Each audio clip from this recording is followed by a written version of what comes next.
Hello there, it's Monday. It's Monday. Hey, it's me again. It's Monday.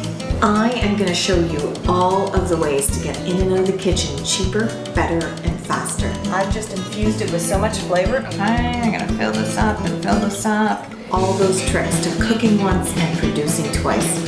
Not so much a secret anymore. This kind of maneuvering thing. I've got vodka in the counter. You're thinking, has the weekend ended over there, Marlene? Anyways, come back and see me next Monday. Always good to hang out.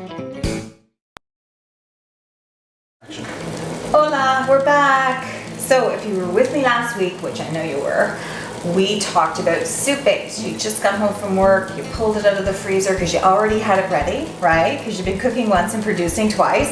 So here's the deal. I went upstairs, I changed, and I came down, and my soup is just a rumbling. I've got my carrots, my celery, my onions, my mirepoix. That's my soup base, right? That's what we talked about. So what I'm gonna do is take my chicken stock, and you can use vegetarian stock. Look, this is not complicated, folks. You use what you've got and what you like, okay? And based on your dietary needs. So I've got actually homemade chicken stock because that's how I roll, but there's some great store-bought ones out there. Just watch for the salt in them, okay? That's the key. Just watch what you're buying there. Read the labels, okay, on those kind of things. So we're gonna get that up to a rumble.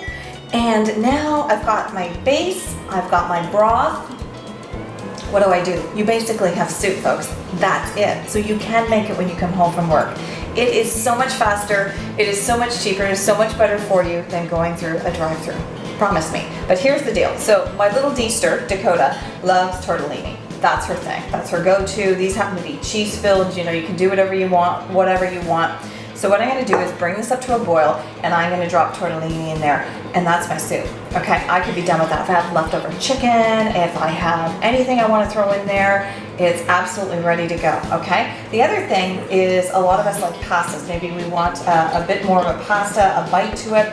These will start off, your soup starts off as more of a soup, but the next day, when you go to take this to work and put it in a thermos, it's more like a stew. It's really great, soaks in all the flavor. You could drop some cubed potatoes in there. I cubed them up really small, but that starchiness is gonna make it really, really thick. It's wonderful. So our go-to is the tortellini. So I'm gonna put that in there for you, okay?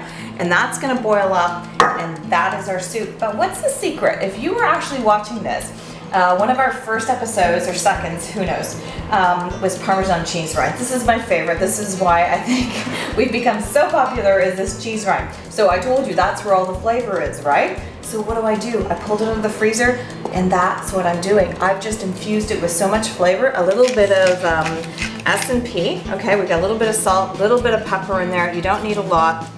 And you have got a really good seasoned soup that your kids are gonna love any day of the week, anytime, and you've got lunch tomorrow. It was good to see you. As always, come back next week. I'm not even gonna tell you what I've got because it's such a big secret. We'll see you next week. Take care.